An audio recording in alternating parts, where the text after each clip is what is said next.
El teléfono sonó en medio del pozole dominical, y el rostro de mi esposo palideció como si viera un fantasma al mirar la pantalla. No debí escuchar la voz que salió del altavoz. «Javier, ¿cuándo vienes? Prometiste que esta noche le dirías que te mudas conmigo mañana». 5 años de matrimonio se desmoronaron en 15 segundos, revelando una doble vida que nunca sospeché. Lo que pasó después no solo transformó mi corazón destrozado, sino mi entendimiento entero de quién estaba destinada a ser. Antes de sumergirnos en esta historia, ¿desde dónde nos acompañas? Si te conecta, no olvides suscribirte, porque mañana tenemos algo muy especial preparado para ti. La copa de cristal con mezcal se estrelló contra la pared del comedor, el líquido ámbar escurriendo por el tapiz blanco como si fuera sangre. No fui yo quien la arrojó, fue Daniela, mi hijastra de 15 años, con el rostro torcido por una furia que nunca le había visto. «Juraste que no la lastimarías», gritó a su padre, Javier, que permanecía inmóvil al frente de nuestra mesa de caoba, el teléfono aún en su mano, el altavoz ahora mudo de impacto. Yo seguía sentada, extrañamente tranquila, como si observara la escena desde fuera de mi cuerpo. El pozole, que había pasado horas preparando, se enfriaba en los platos de Talavera. Diego, el hermano menor de Daniela, de 12 años, miraba su regazo, encorvado, queriendo desaparecer. El reloj de péndulo en el pasillo marcaba cada segundo con una precisión insoportable, contando el tiempo de esta nueva realidad impensable. «Clara, puedo explicarlo», dijo Javier al fin, su voz firme, controlada. La misma voz que usaba para negociar contratos como uno de los arquitectos más reconocidos de Ciudad de México. La voz que me cautivó hace 5 años en una gala benéfica. La voz que ahora sabía nunca había confiado del todo. «Se llama Mariana», dije con calma, uniendo fragmentos que había recolectado sin darme cuenta durante meses. «Es la diseñadora de interiores que nos ayudó con la casa en Valle de Bravo. La que dijiste que era demasiado insistente. La que seguía mandando propuestas, aunque ya habíamos decidido». Los ojos de Javier se abrieron ligeramente. La única confirmación que necesitaba. Incluso ahora, calculaba cuánto sabía, planeando su defensa. «¿Desde cuándo?», pregunté, mi voz aún serena. «Mamá, vámonos», dijo Daniela, ahora a mi lado, su rabia inicial transformándose en algo más firme, decidido. Aunque era hija de Javier de su primer matrimonio, nuestro vínculo era más profundo de lo que imaginé al casarme con su padre. «No necesitas escuchar esto ahora, pero sí necesitaba». Necesitaba entender cuán engañada había estado. 8 meses, dijo Javier dejando el teléfono por fin. «No fue planeado, Clara. Estas cosas pasan en los matrimonios. Si hubieras estado más presente, si entendieras las presiones del proyecto Reforma». «No te atrevas», cortó Daniela, su voz temblando. «No te atrevas a culparla por tus decisiones». Diego alzó la vista, lágrimas silenciosas corriendo por su rostro. «¿Nos vas a dejar, papá?». La pregunta flotó, trayendo una claridad devastadora. No era solo una aventura. Javier estaba desmantelando nuestra familia, manteniendo una fachada perfecta. «Iba a decírtelo esta noche después de la cena», dijo Javier, mirándome, no a su hijo. «Firmé un contrato para un departamento en Polanco.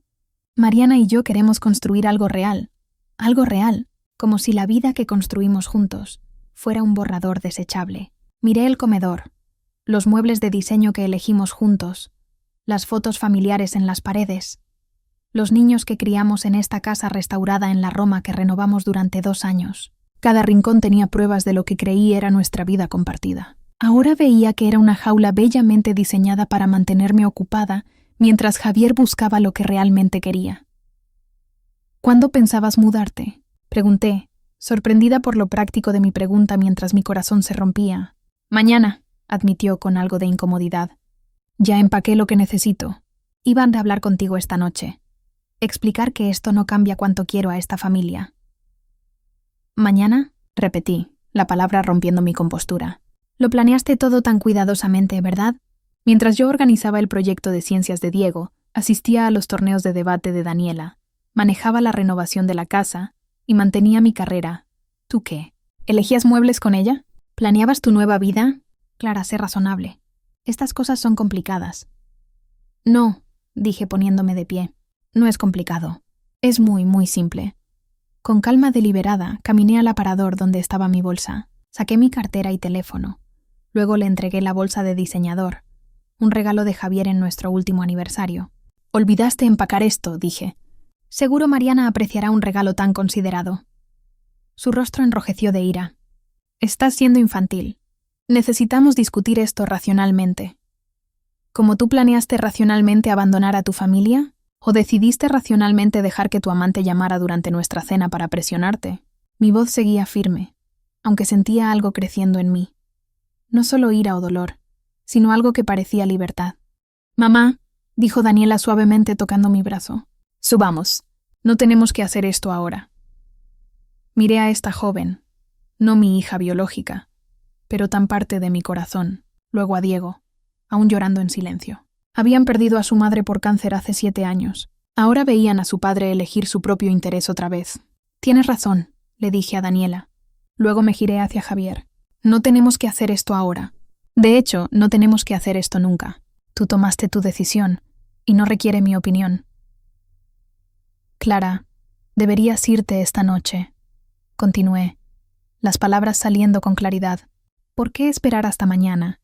Mariana está ansiosa por empezar su nueva vida contigo». «Esta también es mi casa», comenzó, su instinto de propiedad aflorando. «Sí lo es», admití, «y lo resolveremos por canales legales.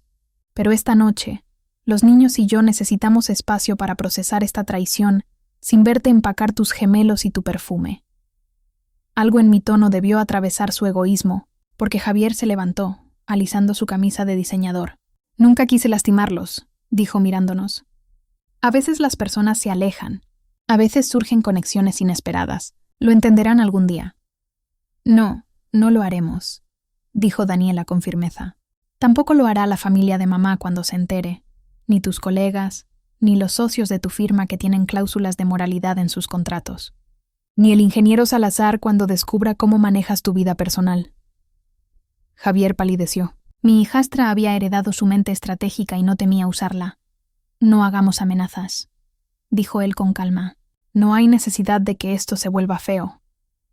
Mi risa sonó extraña incluso para mí.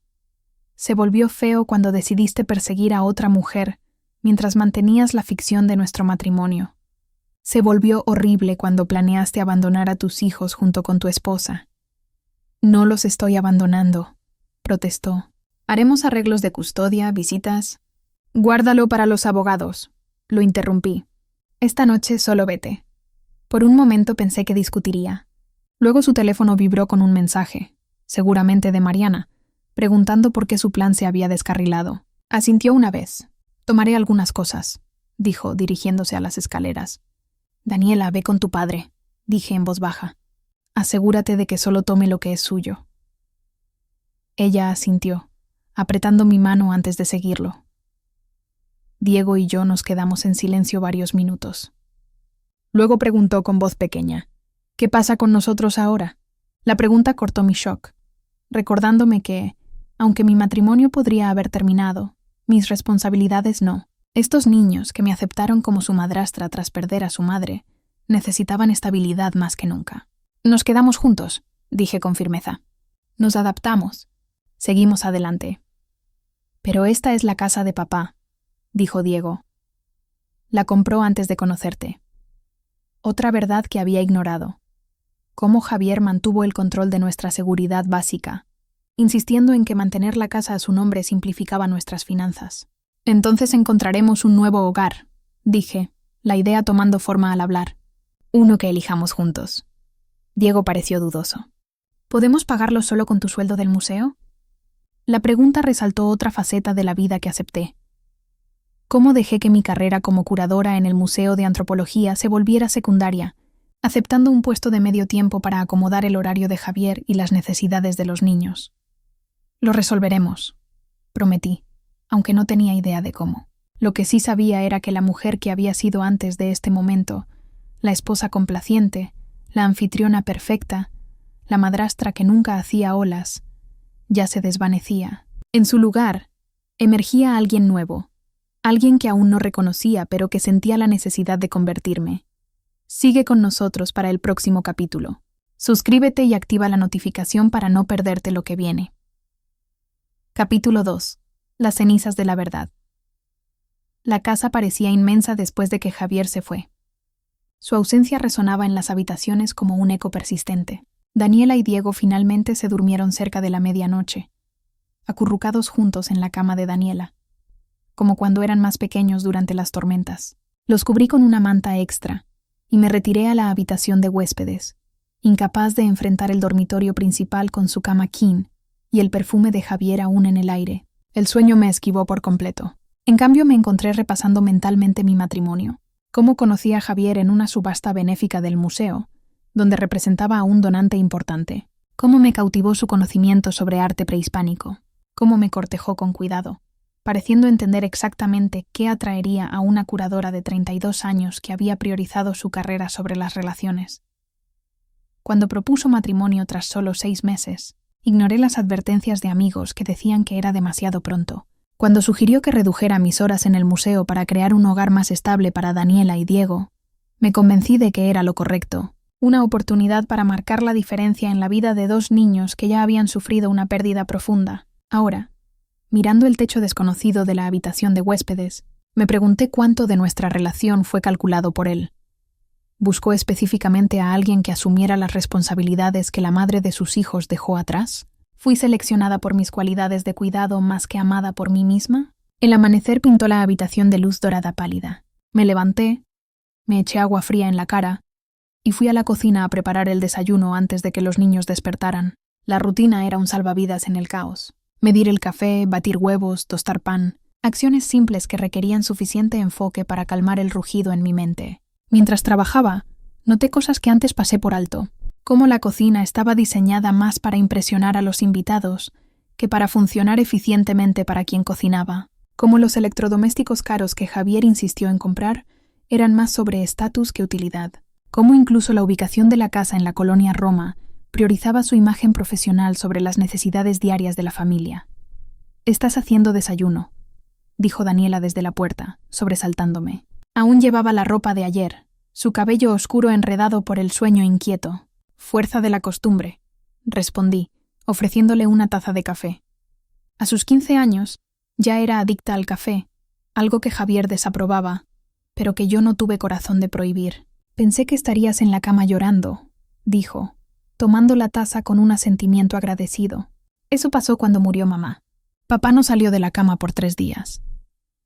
La comparación entre el duelo de Javier por su primera esposa y mi reacción a su traición me pareció reveladora. No porque sintiera menos dolor, sino porque dentro de mí vivía un instinto de avanzar que ni este shock podía detener. «Creo que aún estoy en shock», admití, sirviendo huevos en un plato. «El llanto vendrá después».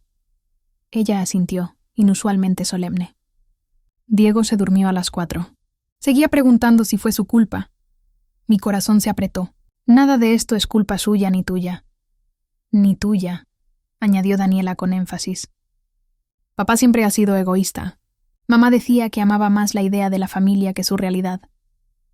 La perspicacia de la primera esposa de Javier, una mujer que nunca conocí, pero cuya ausencia moldeó nuestro hogar, era como una pieza de un rompecabezas que apenas comenzaba a reconocer. «Tu madre suena como una mujer sabia», dije con cuidado. La expresión de Daniela se suavizó. «Te habría caído bien, creo. No le habría gustado cómo te trató papá». Antes de que pudiera responder, mi teléfono sonó con el tono de mi hermana menor, Sofía. Dudé, no lista para explicar la revelación de anoche a nadie fuera de nuestra casa. «Deberías contestar», instó Daniela. «Vas a necesitar a tu gente ahora». Mi gente. El concepto se sentía ajeno tras 5 años de desconexión gradual de mi vida previa a Javier. Mantuve contacto básico con familia y amigos cercanos, pero me di cuenta, con un sobresalto, que había dejado de confiarles detalles íntimos. Ya fuera por designio deliberado de Javier o un subproducto de mi rol cada vez más demandante, el resultado era el mismo. Cuando más necesitaba apoyo, dudaba en buscarlo. Contesté. «Clara, gracias a Dios», dijo Sofía, su voz agitada, preocupada. «He estado llamando desde anoche. ¿Por qué no contestabas?» «¿Cómo supiste?», pregunté evadiendo su pregunta. Hubo una pausa. «¿Saber qué? Llamo porque mamá se cayó ayer. Está bien, solo un esguince de muñeca, pero con su osteoporosis, el doctor quiso ser cauteloso. Nuestra madre, otra relación que sufrió bajo las restricciones de mi matrimonio. Javier la encontraba difícil, intrusiva, reduciendo nuestras visitas de semanales a mensuales, luego solo a días festivos. Lamento lo de mamá, dije, con genuina preocupación mezclada con alivio, porque Sofía aún no sabía de mi implosión marital. Debería ir a verla. Eso sería genial. Pero espera, ¿qué pasa? Suenas rara. Miré a Daniela, quien asintió alentadoramente, y tomé una decisión. Javier se fue ayer. Ha tenido una aventura. Se mudó con ella. El silencio al otro lado fue tan largo que pensé que se había cortado la llamada. Luego, voy para allá ahora mismo. No discutas. Sofía, no necesitas... Estaré ahí en 40 minutos, interrumpió y colgó. Daniela sonrió levemente. Tu hermana suena como alguien que hace que las cosas pasen. Lo es, asentí, sintiendo un destello de esperanza. También es alguien que nunca quiso a Javier y ha esperado 5 años para decirte lo dije. Bien, dijo Daniela con firmeza. Necesitamos gente de nuestro lado que lo haya visto desde el principio. ¿Quieres saber cómo sigue esta historia? Suscríbete y activa la notificación para el próximo capítulo. Capítulo 3. Reconstruyendo desde los escombros para la tarde, nuestra casa en la Roma se había convertido en un centro de mando improvisado. Sofía llamó refuerzos. Nuestra hermana mediana, Valeria, contadora, y su esposo Luis, abogado inmobiliario. Llegaron con laptops, libretas legales y determinación en sus rostros. No puedo creer que no he estado aquí en más de un año, comentó Valeria, mirando el comedor formal. No dijo lo que todos sabíamos, que su última visita terminó con Javier, haciendo comentarios hirientes sobre su estilo de vida sencillo, hasta que se fue llorando temprano. Javier siempre estaba ocupado cuando sugería reuniones familiares, dije, la excusa sonando hueca incluso para mí. Valeria me dio una mirada que mezclaba compasión y escepticismo. Esa es una interpretación. Luis extendió documentos sobre la mesa de centro antigua. Primero necesitamos entender tu posición legal. La casa está solo a nombre de Javier. Asentí, con las mejillas ardiendo de vergüenza. La compró antes de casarnos. Cuando sugerí añadir mi nombre tras la boda, dijo que complicaría las cosas innecesariamente.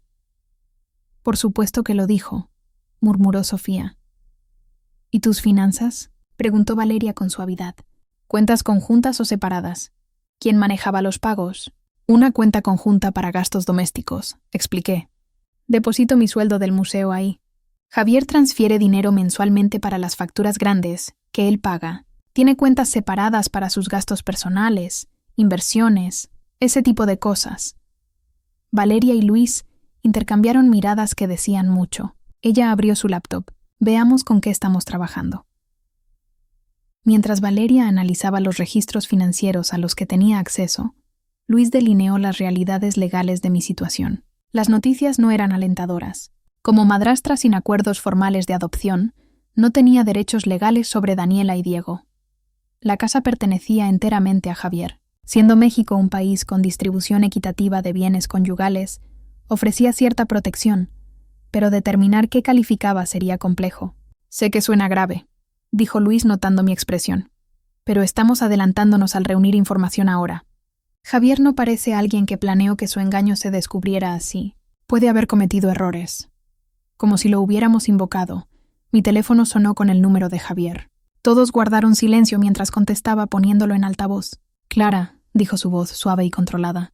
Necesitamos hablar de arreglos prácticos. Enviaré mudanzas por el resto de mis cosas mañana. También quiero hablar con Daniela y Diego. No están disponibles ahora, respondí, sorprendida por la firmeza en mi voz. Son mis hijos, dijo, con un dejo de irritación rompiendo su fachada profesional. Tengo derecho a hablar con ellos. Sí, lo tienes. Cuando estén listos. Aún están procesando tu decisión de mudarte con tu novia sin aviso. Su suspiro fue audible, el tono de víctima que usaba en discusiones, posicionándose como la parte razonable. Clara, entiendo que estás molesta, pero debemos manejar esto maduramente. Hablé con mi abogado esta mañana. Te contactará sobre los términos de la separación. Creo que los encontrarás generosos, si mantenemos esto amigable. La manipulación familiar, la amenaza implícita envuelta en razonabilidad, desencadenó algo inesperado en mí. Claridad. Yo también consulté a un abogado, dije, asintiendo hacia Luis. y prefiero que toda comunicación sea por canales legales de ahora en adelante. Una pausa. ¿Ya contrataste un abogado? Eso parece precipitado y innecesariamente hostil. Tan precipitado como rentar un departamento con tu novia estando casado. Contraataqué. Y tan hostil como planear dejar a tu familia con un día de aviso. Otra pausa. Más larga. Cuando habló, su voz se endureció. Veo que estás decidida a complicar esto. Es decepcionante pero no sorprendente. Mi abogado contactará al tuyo de inmediato. La llamada terminó abruptamente. Sofía apretó mi mano. Ese fue el sonido de un hombre dándose cuenta de que ya no controla la narrativa. Antes de que pudiera responder, Daniela apareció en la puerta, Diego medio escondido tras ella. Ambos habían estado escuchando. Papá también nos llamó, dijo Daniela. Dejó mensajes diciendo cuánto nos ama y que este cambio es difícil para todos. ¿Le devolvieron la llamada? Pregunté, manteniendo mi tono neutral. No quería poner a los niños en medio, sin importar mis sentimientos hacia Javier. Diego negó con la cabeza. No queremos hablar con él aún. Es comprensible, aseguré. Tómense el tiempo que necesiten. Valeria alzó la vista de su pantalla, con expresión preocupada. Clara, ¿pueden los niños darnos unos minutos? Hay algo que debes ver en privado primero. Los ojos de Daniela se entrecerraron. Si es sobre papá, merecemos saber. Ya perdimos a una madre por cáncer y a otro padre por su egoísmo, interrumpió con fiereza. No nos protegerán de la verdad nunca más.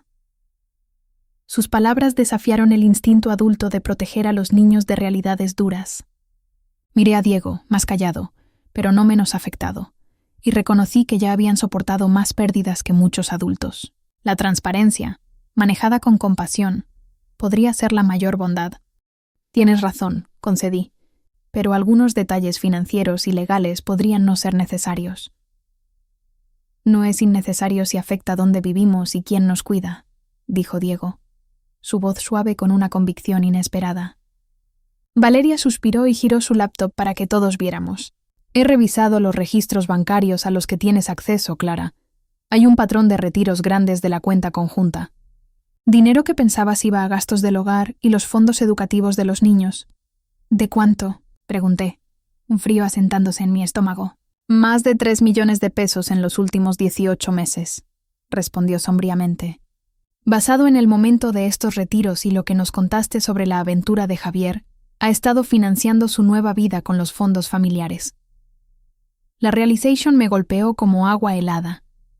Daniela se acercó, estudiando la pantalla sobre el hombro de Valeria. Ese es el dinero del seguro de vida de mamá, ¿verdad? El que debía ser para nuestra universidad. Valeria alzó la vista bruscamente. ¿Qué seguro de vida? Cuando mamá murió, explicó Daniela, su voz controlada, dejó un seguro específicamente para nuestra educación. Papá dijo que lo había invertido para nosotros. Venían estados de cuenta a veces, pero dejaron de llegar hace un año. Dijo que se habían vuelto digitales por razones ambientales. Luis ya tomaba notas. ¿Saben qué compañía tenía la póliza o las inversiones? Daniela negó con la cabeza, pero Diego habló. Fideicomiso Nacional. Lo vi en los sobres. El silencio cayó mientras las implicaciones se asentaban. Javier no solo me traicionó con su infidelidad, potencialmente robó la herencia de sus propios hijos para financiar su relación con Mariana. Necesitamos esas cuentas protegidas por contraseña, dijo Luis en voz baja. Daniela ya sacaba su papel doblado con las contraseñas de Javier. Te dije que las necesitaríamos. No te pierdas el próximo capítulo. Suscríbete y activa la notificación para seguir esta historia. Capítulo 4.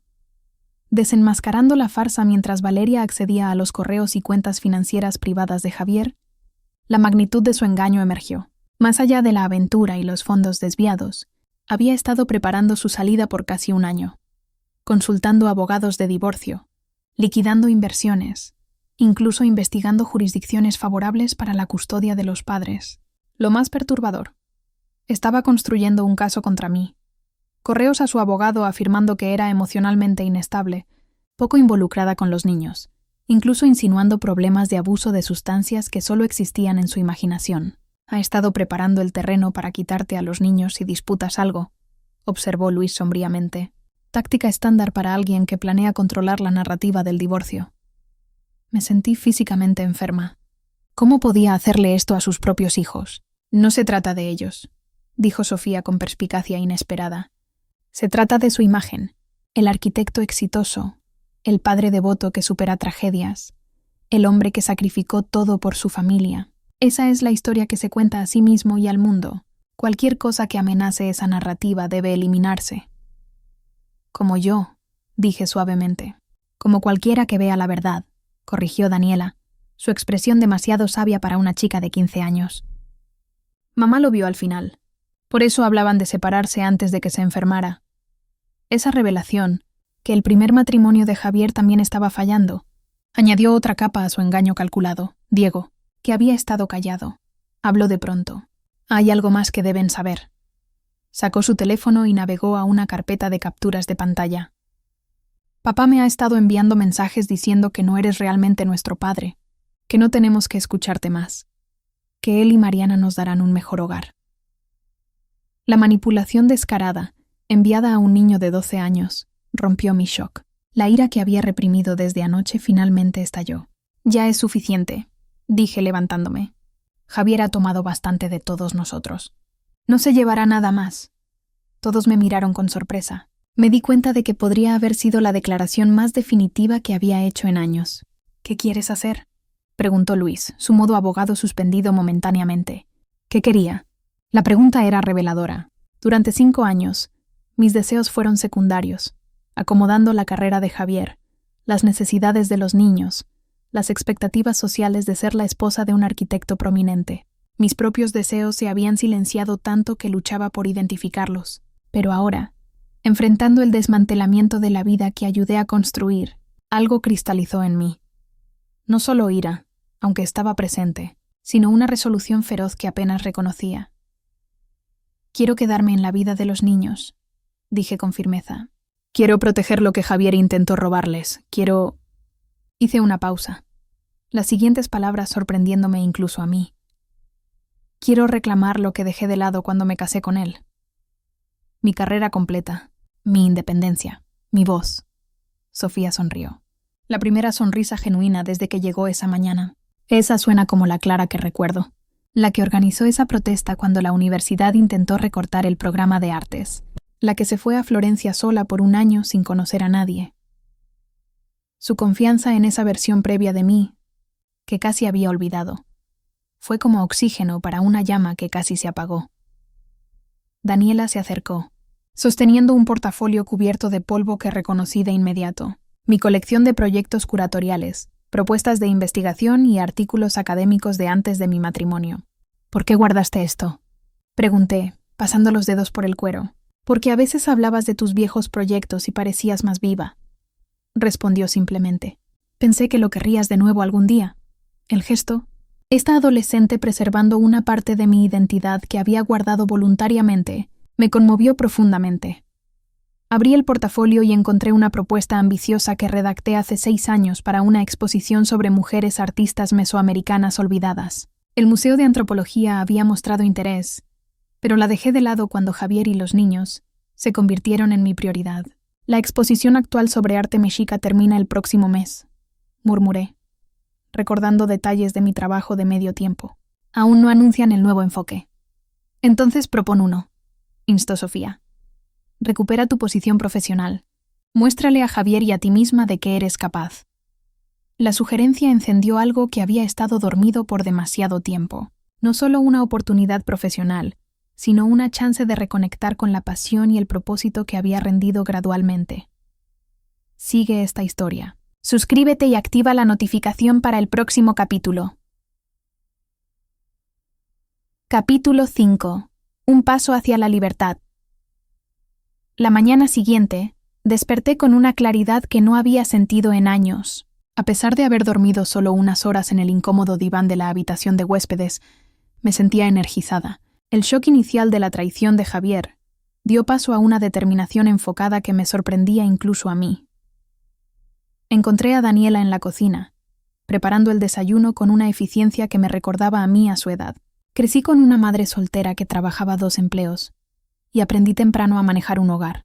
Daniela había absorbido habilidades similares, pero bajo otras circunstancias, perdiendo a su madre por cáncer, adaptándose a mi presencia, y ahora enfrentando el abandono de su padre. Hice café, dijo sin voltear. y hay suficiente omelette de claras para todos. Gracias, respondí, sirviéndome una taza. ¿Has sabido de tu padre esta mañana? Se tensó ligeramente. 3 mensajes y un voicemail. Quiere cenar con nosotros esta noche para explicar las cosas bien. Como si una cena en un restaurante caro lo arreglara todo. No tienen que verlo hasta que estén listos, aseguré, aunque internamente cuestionaba si tenía autoridad para decirlo. A pesar de nuestra conexión emocional, legalmente no tenía posición para determinar la relación de Daniela y Diego con su padre. Lo sé, dijo girándose hacia mí, pero eventualmente tendremos que hacerlo. Sigue siendo nuestro padre, y legalmente tiene todo el poder. Su pragmatismo, tan avanzado para su edad, me impresionó y entristeció. Ninguna quinceañera debería necesitar ser tan estratégica. Sobre eso, comencé con cuidado. Luis hizo algunas llamadas ayer. Podría haber opciones que no hemos considerado. Antes de que pudiera elaborar, mi teléfono sonó con un número desconocido. Normalmente lo habría ignorado, pero dadas las circunstancias contesté. «Señora Mendoza», dijo una voz formal masculina. «Soy Arturo Ramírez de Fideicomiso Nacional. Llamo por actividad inusual en las cuentas de fideicomiso de su familia. He intentado contactar a su esposo, pero no responde». «¿Cuentas de fideicomiso?» Capté la mirada alerta de Daniela y puse la llamada en altavoz. «Lo siento, señor Ramírez, pero no estoy familiarizada con esas cuentas», respondí honestamente. Una pausa. «Entiendo. Bueno, son los fideicomisos educativos establecidos para Daniela y Diego Mendoza, financiados inicialmente por sus abuelos maternos y la póliza de seguro de su difunta madre. Como cofideicomisario, su esposo solicitó una liquidación total la semana pasada, con los fondos a transferirse a una cuenta offshore. Dado lo inusual de la solicitud y los términos del fideicomiso, he intentado verificar antes de proceder.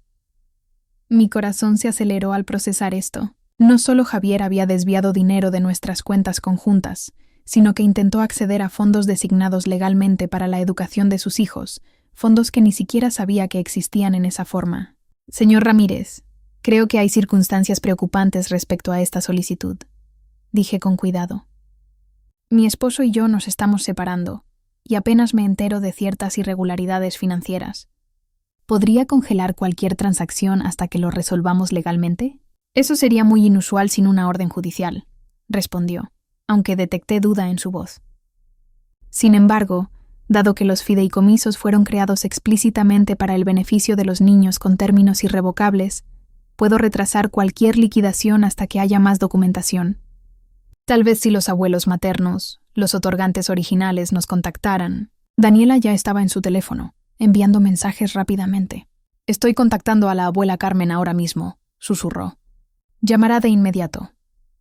Tras obtener la información de contacto directo de Ramírez y asegurarle que Carmen López se comunicaría, terminé la llamada y me giré hacia Daniela. «¿Sigues en contacto con tus abuelos maternos?», pregunté sorprendida. Javier siempre afirmó que los padres de su primera esposa se mudaron a Mérida tras su muerte y preferían contacto limitado por el dolor de la pérdida. La expresión de Daniela se endureció. «Papá te dijo que no éramos cercanos, ¿verdad?» «Otra mentira. Hablamos por videollamada todos los domingos cuando él está en su partido de golf. Han intentado vernos más, pero papá siempre pone excusas. Otra capa de engaño revelada». Me pregunté cuántas más surgirían en los próximos días. «Querían venir a México para Navidad», añadió Diego, apareciendo en la puerta de la cocina en pijama arrugada. «Papá dijo que estabas muy ocupada con tus colegas del museo para recibirlos». La mentira me dejó sin aliento. Había sugerido invitar a los abuelos de Daniela y Diego para las fiestas, solo para que Javier me dijera que preferían pasar Navidad en su comunidad de retiro. «Mantuvo a todos separados», dije en voz alta. «A mí de mi familia, a ustedes de sus abuelos». «Táctica clásica de aislamiento», dijo Sofía, entrando en la cocina, su mente analítica de enfermera identificando el patrón. «Los abusadores separan a sus víctimas de sus sistemas de apoyo». «Papá no era abusivo», objetó Diego, su lealtad flaqueando a pesar de todo. «No físicamente», aclaró Sofía con suavidad, «pero la manipulación emocional, el aislamiento, el control financiero, también son formas de abuso». La palabra quedó en el aire, incómoda pero cada vez más difícil de ignorar. Nunca había categorizado mi matrimonio en esos términos, Pero la naturaleza sistemática de los engaños de Javier, cómo limitó mi independencia mientras mantenía la apariencia de una sociedad perfecta, encajaba con patrones que había leído, pero nunca apliqué a mi vida. Enfoquémonos en lo práctico esta mañana, sugerí, viendo la angustia de Diego. Tenemos los fideicomisos de los niños que asegurar, y Luis mencionó opciones sobre mi posición legal con Daniela y Diego. Sigue esta historia. Suscríbete y activa la notificación para el próximo capítulo. Capítulo 6. Enfrentando la tormenta. Cuando llegué al Museo de Antropología esa mañana, el edificio se alzaba majestuoso bajo el cielo primaveral. Había cruzado sus puertas cientos de veces, pero hoy se sentía diferente. En lugar de entrar por la puerta de empleados con la cabeza baja, enfocada en tareas de catalogación, caminé con propósito hacia el ala administrativa. La reunión curatorial mensual comenzaría en 20 minutos, una reunión a la que siempre fui invitada, pero dejé de asistir gradualmente conforme mi rol se redujo. Javier siempre programaba algo que entraba en conflicto. Un evento escolar imperdible, una cena con sus colegas que requería mi presencia, o alguna emergencia doméstica que solo yo podía manejar. Eventualmente las invitaciones se volvieron menos frecuentes, asumiendo que no asistiría. Al acercarme a la sala de conferencias, noté a varios curadores reunidos, con tazas de café, charlando profesionalmente. Las conversaciones pausaron momentáneamente cuando entré, sorpresa en varios rostros. «Clara», dijo Eduardo Ramírez, el director del museo, recuperándose primero. «Qué agradable sorpresa. No te esperábamos esta mañana». Reorganicé mi agenda, respondí, proyectando una confianza que aún trabajaba por recuperar. Quería participar en la discusión sobre el calendario de exposiciones, especialmente porque la muestra de arte mexica termina el próximo mes. Las cejas de Eduardo se alzaron, pero su sonrisa parecía genuina. «Tu timing es perfecto. Eso es justo lo que abordaremos hoy». Tomé asiento en la mesa, no en la pared donde solían ubicarse los empleados de medio tiempo. Un pequeño gesto de recuperación, pero significativo. Mientras ponía mi portafolio en la mesa, Laura Gómez, curadora de arte colonial que empezó en el museo al mismo tiempo que yo, me dio un asentimiento alentador. «Antes de empezar», anunció Eduardo, «quiero actualizarlo sobre nuestros esfuerzos de adquisición. La pieza olmeca que mencioné el mes pasado es ahora parte de nuestra colección gracias a un donante generoso». Murmullos de aprecio recorrieron la sala. La pieza, una escultura monumental, era una adición significativa a las colecciones prehispánicas del museo. «La pregunta ahora es cómo exhibirla adecuadamente», continuó Eduardo. «Nuestra exposición actual termina en 6 semanas, y hemos considerado opciones para el próximo enfoque. Agradezco ideas de todos». Surgieron varias sugerencias. Un enfoque cronológico destacando la transición a culturas posteriores, una exposición temática sobre religiosidad versus secularidad, o un enfoque técnico sobre la evolución de materiales. Todas eran válidas, pero carecían de una visión que capturara la imaginación pública. Abrí mi portafolio, encontrando la propuesta que redacté hace años. Aunque las piezas específicas necesitaban actualización, el concepto seguía siendo relevante, más aún en las discusiones actuales sobre representación en la historia del arte. Cuando hubo una pausa, hablé. «Me gustaría sugerir un enfoque alternativo». Todas las miradas se volvieron hacia mí, algunas curiosas, otras escépticas. La adquisición olmeca ofrece una oportunidad para explorar el arte mesoamericano desde una perspectiva poco examinada. Mientras el papel de los hombres en estas culturas está bien documentado, las mujeres, sacerdotisas, artesanas, figuras de poder, fueron igualmente significativas, pero sus contribuciones están subestudiadas. Describí mi propuesta para mujeres de piedra y barro, creadoras y patronas en Mesoamérica, explicando cómo integraría nuestra colección con préstamos estratégicos para iluminar la influencia femenina en la producción cultural. Un silencio reflexivo siguió. Eduardo fue el primero en responder.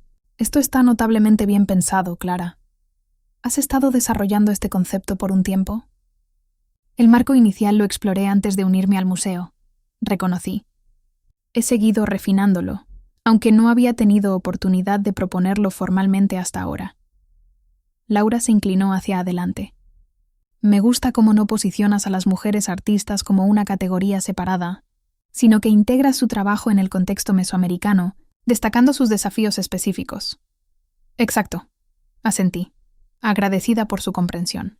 No se trata de segregarlas, sino de reconocer cómo el género influyó en la producción artística.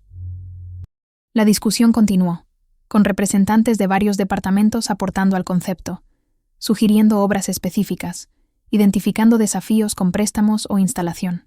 Participé plenamente, utilizando conocimientos acumulados que rara vez había compartido en años recientes. Al final de la reunión, Eduardo programó una sesión de seguimiento para desarrollar el concepto, designándome como curadora principal, un rol que no había tenido desde antes de mi matrimonio. Necesitarás más horas de las que tu agenda actual permite, notó al concluir. ¿Estarías abierta a discutir un regreso a tiempo completo? Técnicamente mantuvimos tu descripción de puesto intacta, aunque tus responsabilidades se redujeron a tu solicitud. A mi solicitud. Otra revelación. Creí que mi rol reducido fue una decisión mutua por necesidades familiares, pero la frase de Eduardo sugería que Javier lo comunicó como mi preferencia. Estaría muy interesada, respondí, cuidando no revelar el torbellino personal detrás de mi disponibilidad. Mis circunstancias han cambiado recientemente. Tengo el tiempo y el deseo de reengancharme plenamente con mi trabajo curatorial. Excelente, dijo Eduardo, con entusiasmo genuino. Siempre te consideré una de nuestras voces académicas más prometedoras. Confieso que me decepcionó tu menor involucramiento reciente, aunque respeté tu elección de priorizar asuntos familiares. Mientras caminábamos a su oficina para discutir detalles, añadió en voz baja, pareces diferente hoy. Clara, más como la curadora que contraté inicialmente. ¿Te sienta bien? La observación, con buena intención, subrayó cuánto me había alterado para acomodar las expectativas de Javier, tanto que incluso colegas profesionales lo notaron. En la oficina de Eduardo, delineamos una transición a tiempo completo, con mi propuesta de exposición como enfoque principal. El aumento salarial fue sustancial, pasando de mi compensación de medio tiempo a un nivel de curadora senior. Quiero formalizar esto pronto, dije, pensando en mi futuro financiero incierto. ¿La próxima semana sería demasiado pronto? Eduardo pareció complacido. Para nada. Pediré a Recursos Humanos que prepare el papeleo de inmediato. Sigue esta historia. Suscríbete y activa la notificación para el próximo capítulo. Capítulo 7. Raíces y alianzas. Al salir de la oficina de Eduardo, Laura Gómez se unió a mí. Eso fue todo un regreso, dijo con una sonrisa. He extrañado tu voz en estas discusiones. Su comentario amistoso invitaba a la confianza, y sentí deseos de compartir algo de mi situación con una colega que podría convertirse en aliada. Estoy pasando por cambios personales significativos, admití. Parte de eso implica recuperar aspectos de mi vida profesional que he descuidado. Laura asintió pensativamente. Sospeché que algo había cambiado. Siempre tuviste ideas brillantes sobre arte mesoamericano, pero por años parecías restringida, como contenida. Es una evaluación precisa, reconocí. Pero esa restricción se está levantando. Sea lo que sea que provocó este cambio, me alegra verlo, dijo sinceramente. Y si necesitas apoyo con el desarrollo de la exposición o cualquier otra cosa, cuenta conmigo. Su oferta de alianza reforzó lo que estaba reaprendiendo, que existían conexiones auténticas más allá del mundo aislado que Javier había construido. Al salir del museo, pasé por la exposición actual de arte mexica, los espacios donde mi exposición propuesta eventualmente se montaría. Me detuve ante un relieve de una sacerdotisa, notando detalles que revelaban su autoridad. El tocado ceremonial, los símbolos de poder en sus manos. Señales que habrían sido reconocidas por los espectadores de la época, pero a menudo ignoradas por audiencias modernas. Como yo, sus capacidades completas habían sido ocultadas, presentadas para encajar en expectativas en lugar de reflejar su verdadera esencia. Pero la evidencia permanecía para quienes sabían mirar. Regresé a casa con una ligereza que no había sentido en años. Al llegar, encontré a Carmen y Antonio López, los abuelos maternos de Daniela y Diego, ya allí, habiendo tomado un vuelo antes de lo esperado desde Mérida. Los niños estaban en una conversación animada con sus abuelos, mientras Sofía y Valeria revisaban documentos con ellos en la mesa del comedor. Carmen, una mujer menuda en sus 70 con los ojos perspicaces de Daniela, se levantó para saludarme. Tú debes ser Clara, dijo cálidamente. He esperado demasiado para conocerte adecuadamente. El reconocimiento de la separación orquestada por Javier trajo lágrimas inesperadas a mis ojos.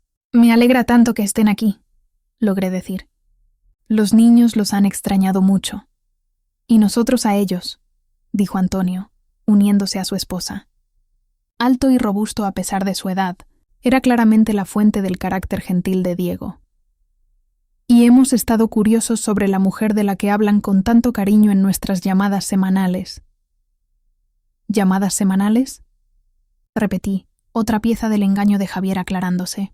Los niños no solo tenían contacto ocasional con sus abuelos, mantenían una relación regular sin mi conocimiento. Todos los domingos por la mañana, confirmó Carmen.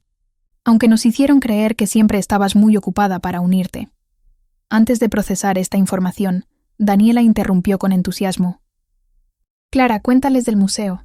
¿Aprobaron tu idea de exposición? Su entusiasmo me trajo al presente y a mi pequeña pero significativa victoria profesional. Describí la reunión, la recepción positiva de mi propuesta y mi regreso inminente a tiempo completo. Eso es maravilloso, dijo Carmen genuinamente. Los niños nos han hablado de tu experiencia en historia del arte. Suena como un talento criminalmente subutilizado. Lo ha sido, reconocí, pero eso está cambiando ahora. Antonio miró hacia la mesa cubierta de documentos legales. Muchas cosas parecen estar cambiando. Hemos revisado la documentación del fideicomiso con tus hermanas. Parece que Javier ha sido menos que transparente sobre varios asuntos financieros. Eso es quedarse corto, intervino Valeria. Hemos descubierto tergiversaciones sistemáticas sobre la herencia de los niños de su madre, los términos de los fideicomisos y la estructura de propiedad de esta casa.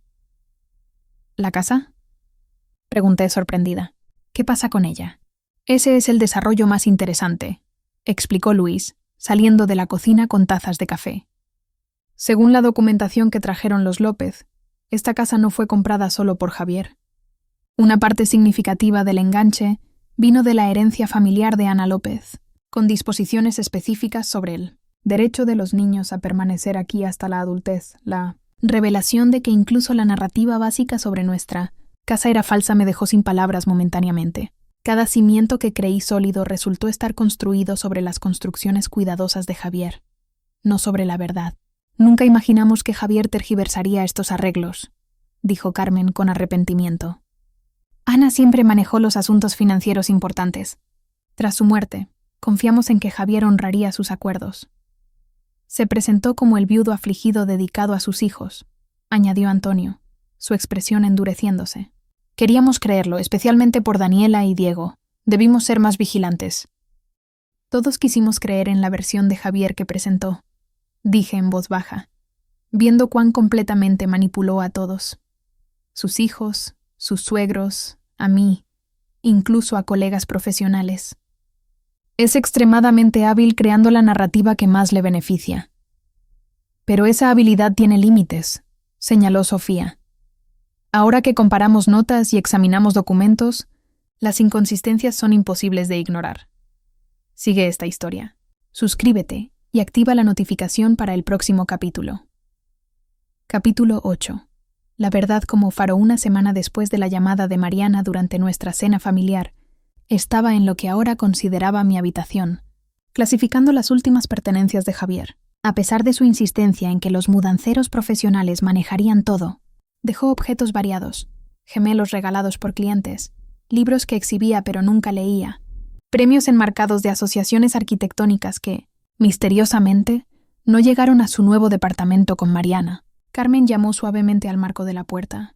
¿Necesitas ayuda con eso? Solo termino, respondí, cerrando una caja etiquetada a varios de Javier. Es extraño cómo alguien puede vivir en un espacio por años y dejar tan poco de verdadero significado personal. Ella asintió, sentándose en la silla junto a la ventana. Ana decía algo similar sobre él, que era como un huésped de hotel en su matrimonio, impecablemente vestido, siempre cortés, pero nunca realmente desempacado. Estas vislumbres del primer matrimonio de Javier eran cada vez más valiosas, ayudándome a entender que los problemas en nuestra relación no eran únicos ni mi culpa, sino parte de un patrón establecido. ¿Sabías?, continuó Carmen, que cuando diagnosticaron el cáncer a Ana, la primera reacción de Javier fue hacer una hoja de cálculo analizando cómo su enfermedad impactaría su plan profesional de 5 años? Hice una pausa. Eso suena exactamente como él. Siempre fue consistente en priorizarse, asintió Carmen. Lo que hace lo que hiciste por los niños aún más importante. Puse la caja final junto a la puerta. Solo hice lo que cualquier madre responsable haría. No, dijo Carmen con firmeza. Muchos habrían dado la espalda cuando las cosas se complicaron. Tú te quedaste, los nutriste, los protegiste. Incluso ahora, cuando sería más fácil enfocarte solo en tu reconstrucción, luchas por mantener tu conexión con Daniela y Diego. Su validación me tocó profundamente. En el ámbito profesional, mi rápido regreso al trabajo curatorial de tiempo completo fue recibido con entusiasmo por mis colegas, pero en lo personal, mi rol seguía siendo legalmente tenue, algo que el abogado de Javier enfatizaba en cada comunicación. La audiencia de custodia es mañana, le recordé, con ansiedad en mi voz a pesar de mis esfuerzos por contenerla. Javier está presionando por la custodia total inmediata sin derechos de acceso para mí. Por eso Antonio y yo presentamos nuestra propia petición, dijo Carmen con calma. Si Javier piensa que puede borrarte de sus vidas, está pasando por alto nuestro derecho a desafiar sus decisiones parentales. La estrategia legal que Luis desarrolló con el abogado de los López era elegante e inédita. Como abuelos maternos con relaciones establecidas con los niños, solicitaban derechos de visita formal que me incluían específicamente como parte de su unidad familiar, aunque no garantizaba mi relación continua con Daniela y Diego. Creaba un camino legal que Javier no podía simplemente descartar. Aprecio todo lo que están haciendo, dije sinceramente. Sé que este nivel de conflicto no es lo que esperaban en sus años de retiro. Carmen sonrió con picardía. El retiro se estaba volviendo aburrido de todos modos. Además, Antonio y yo queremos pasar más tiempo en México. El departamento que rentamos cerca de Reforma nos pone a poca distancia de las escuelas, de los niños y tu museo. Su compromiso de reubicarse temporalmente en Ciudad de México fue uno de muchos apoyos inesperados que surgieron tras la partida de Javier. Cada día traía nuevos aliados. Colegas del museo ofreciendo horarios flexibles para citas legales, padres de las escuelas de los niños, organizando entregas de comida y ayuda con transporte, al enterarse de nuestra situación. Más sorprendente aún fue la red de mujeres que habían tratado con Javier profesionalmente y se acercaron cuando las noticias de nuestra separación circularon. Sus historias revelaban un patrón de manipulación y cruce de límites que se extendía más allá de nuestro matrimonio, creando un cuadro más completo del hombre con el que me casé. Mi teléfono vibró con un mensaje de Daniela. Papá está aquí abajo. Me congelé, desprevenida para este enfrentamiento. Desde la partida de Javier, toda comunicación había sido a través de abogados, con intercambios de pertenencias manejados por terceros. ¿Quieres que lo mande a volar?, preguntó Carmen leyendo mi expresión. Lo consideré brevemente. Luego negué con la cabeza. No, esta conversación es inevitable. Mejor tenerla en mis términos, en mi espacio, con apoyo cerca. Bajé las escaleras y encontré a Javier en el vestíbulo, impecable como siempre en un traje a medida que probablemente costaba más que un mes de mi nuevo salario de curadora. Daniela estaba a varios metros, con los brazos cruzados defensivamente, mientras Diego se mantenía en la puerta del comedor, inseguro. Javier, reconocí fríamente. Esto es inesperado. Se giró, su expresión una máscara de preocupación profesional. Clara, ¿te ves bien? La observación superficial, enfocándose en mi apariencia en lugar de reconocer la situación que creó, era tan característica que casi me reí. ¿Qué te trae aquí? ¿Sin avisar?, pregunté, quedándome en el tercer escalón para mantener la ventaja de altura. Pensé que podríamos hablar de la audiencia de mañana en privado, respondió con suavidad. Este enfoque adversarial no es necesario. Somos personas razonables que queremos lo mejor para los niños. ¿Por eso le dijiste a tu abogado que pidiera que no tenga contacto con ellos? Contraataqué, manteniendo mi voz nivelada a pesar de la ira. Un destello de molestia cruzó su rostro antes de que regresara la máscara profesional. Postura legal, nada más. Entiendo tu apego a Daniela y Diego, pero seguro ves que mantener múltiples hogares con figuras de autoridad conflictivas sería confuso para ellos. Lo que veo, respondí con cuidado, es que intentas cortar una relación parental que ellos valoran porque es inconveniente para tu nuevo arreglo con Mariana. Javier suspiró dramáticamente, girándose para incluir a los niños en su actuación. ¿Ven lo difícil que está haciendo esto? Intento ser razonable. pero Clara parece decidida a crear conflicto. Era una táctica familiar, posicionándose como la parte racional, mientras enmarcaba mis preocupaciones legítimas como exageraciones emocionales. Durante años, cedí a este encuadre, dudando de mis percepciones y deferiendo a su enfoque lógico. Pero no hoy. Lo irrazonable, dije claramente, es esperar que tus hijos finjan que no he sido su cuidadora principal por 5 años. Lo irrazonable es pensar que puedes desmantelar su sentido de familia sin consecuencias. Lo irrazonable es creer que los tribunales te permitirán determinar unilateralmente sus mejores intereses cuando tus acciones recientes demuestran tal egoísmo. La expresión de Javier se endureció. Veo que has sido bien asesorada por tu abogado. Pero seamos realistas sobre lo que la ley apoya. Legalmente, no tienes posición, ninguna conexión biológica, ninguna adopción, solo un matrimonio fallido con su padre. La crueldad deliberada de su descarte quedó en el aire. Antes de que pudiera responder, Daniela dio un paso adelante. «¡Para!», dijo, su voz temblando de furia controlada. «Para de fingir que esto es por nuestro bien. Es por lo que te conviene a ti y a Mariana». Javier se giró hacia ella, su expresión suavizándose en lo que ahora reconocía como afecto calculado.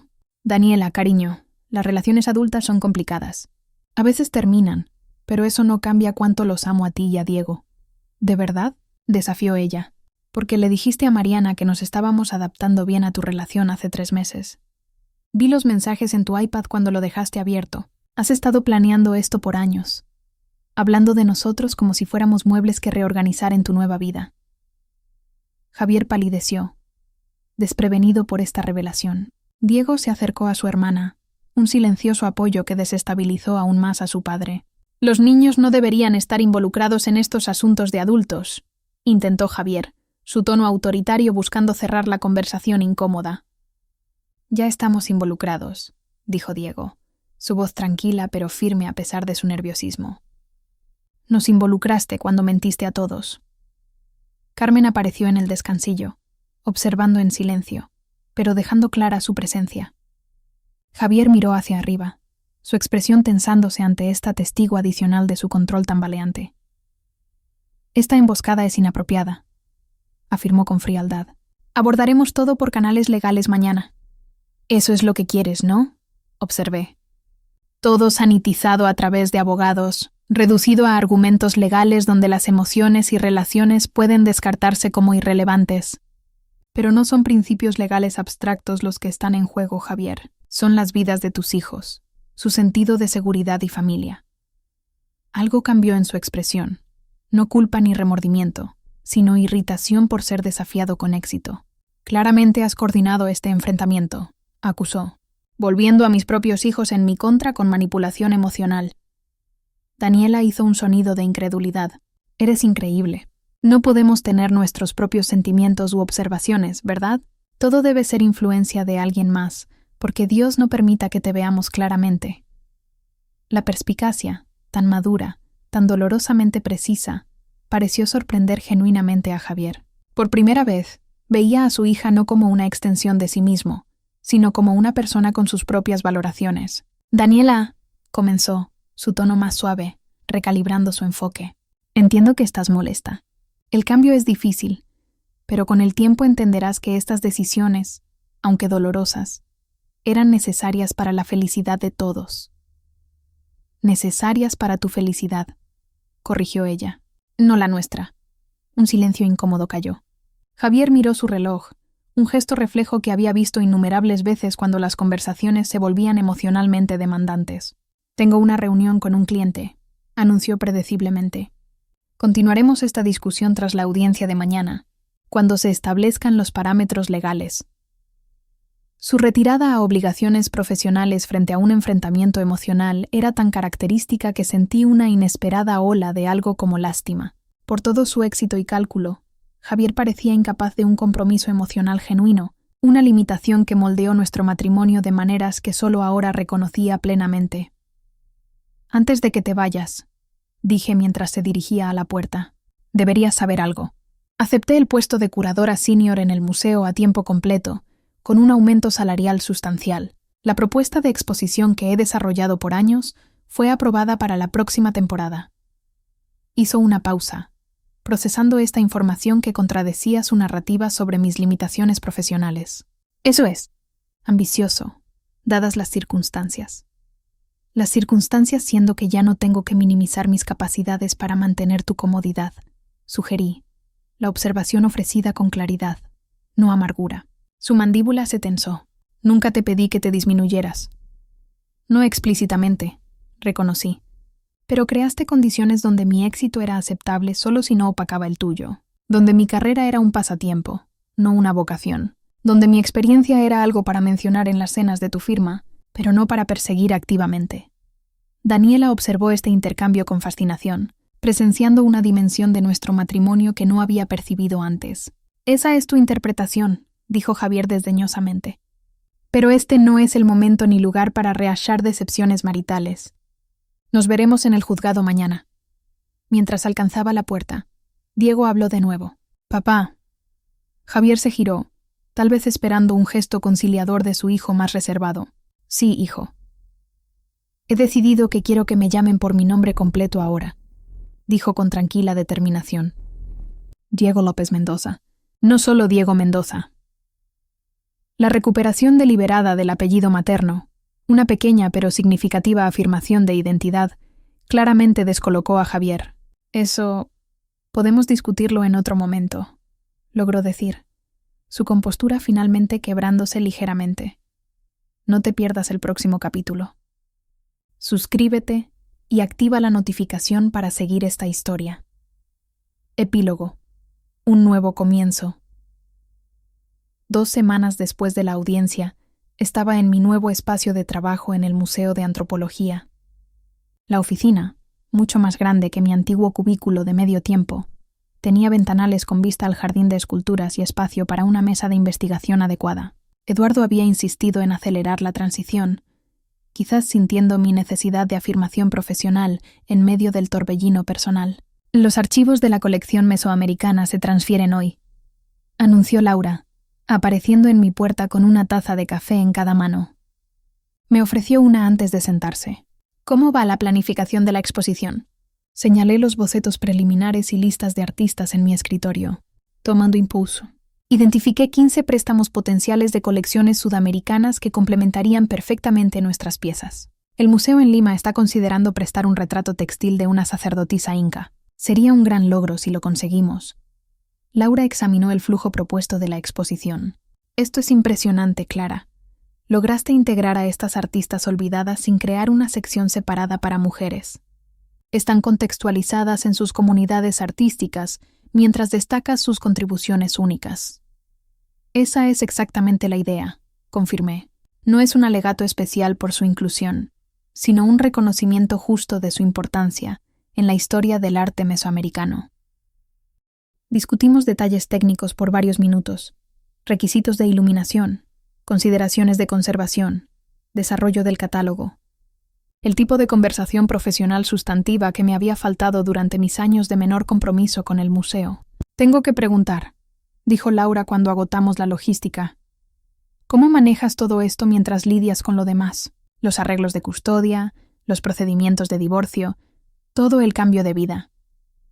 La pregunta venía de una preocupación genuina, no de curiosidad morbosa. Laura se había convertido en una aliada inesperada, ofreciendo apoyo profesional y comprensión personal. Honestamente, el trabajo está ayudando, admití.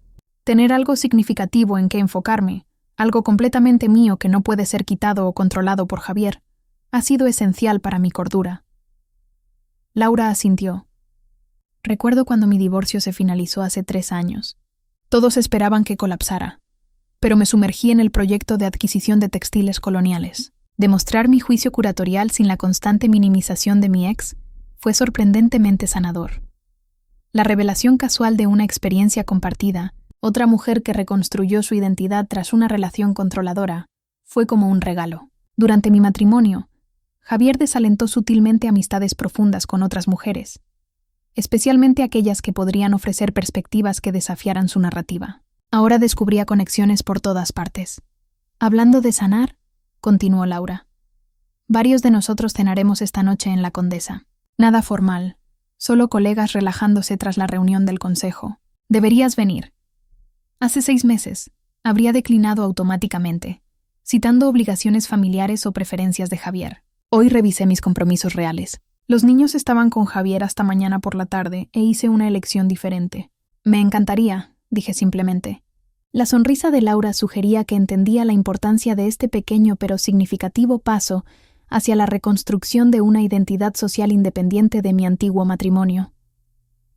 Mientras dejaba el museo, Eduardo apareció en mi puerta, seguido por técnicos con una caja de transporte de arte. «Perfecto timing», dijo, indicando que la colocaran en mi mesa de investigación. «Esto llegó de Lima. Pensé que querrías echar un vistazo». Mi corazón se aceleró. ¿El préstamo del textil Inca llegó? Pensé que aún lo estaban decidiendo. «Aparentemente, tu propuesta fue persuasiva», respondió Eduardo con satisfacción. «Acordaron un préstamo de 6 meses del retrato textil para tu exposición. No se ha mostrado fuera de Perú en más de una década». La adquisición era significativa. El textil, creado por una artista anónima que dominó técnicas complejas en un contexto patriarcal, elevaría toda la exposición.